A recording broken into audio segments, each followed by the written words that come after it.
Il était une fois, dans un pays peuplé de créatures mystiques, une jeune fille nommée Sondo. Sondo aimait explorer de nouveaux endroits et rencontrer des êtres nouveaux et intéressants. Un jour, alors qu'il cherchait une aventure, Sondo tomba sur un chemin caché qui menait à la cité des nains.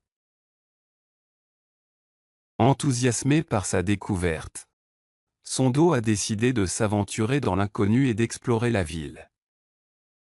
En entrant, elle fut immédiatement accueillie par la vue magnifique de bâtiments imposants en pierre solide. Les rues étaient remplies de nains vaquant à leurs occupations quotidiennes, travaillant et fabriquant leurs incroyables créations. La curiosité remplit son cœur alors qu'elle commençait à se promener dans les rues animées. La première chose qui a attiré son attention était un atelier de forgeron. Les nains étaient des artisans qualifiés et fabriquaient les meilleures armes et armures.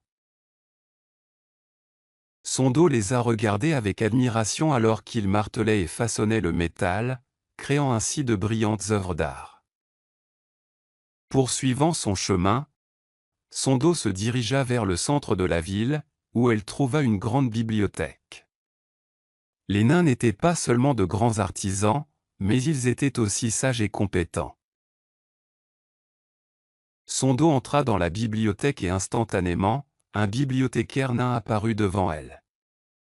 Il lui a gentiment proposé de lui faire visiter les lieux et de lui faire découvrir les merveilles de leur vaste collection.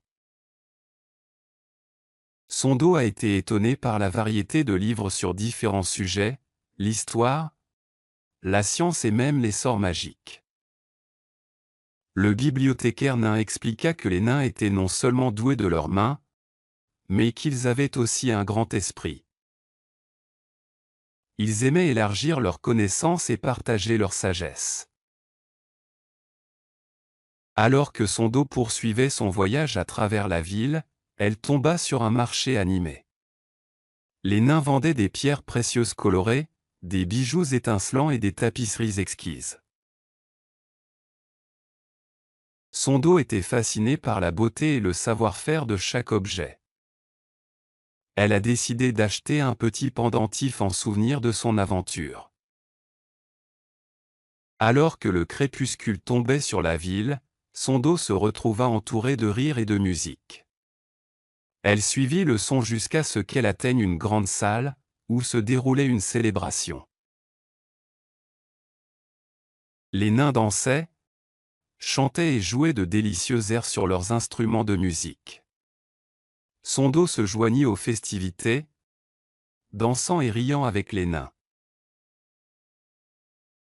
À chaque instant qui passait, Sondo réalisait à quel point les nains étaient merveilleux et amicaux. Ils l'ont accueillie comme l'une des leurs, partageant des histoires et lui apprenant leur riche histoire et leur culture. Malheureusement, le moment est venu pour Sondo de faire ses adieux à ses nouveaux amis nains. Alors qu'elle quittait la ville, ils lui ont offert une carte, l'invitant à revenir quand elle le souhaitait. Sondo a quitté la cité des nains le cœur plein de joie et l'esprit plein de merveilleux souvenirs. Elle savait qu'elle emporterait toujours avec elle un peu de la gentillesse et de la sagesse des nains dans ses futures aventures. Et avec la carte comme guide, elle était certaine qu'un jour elle reviendrait pour explorer davantage leur monde enchanteur.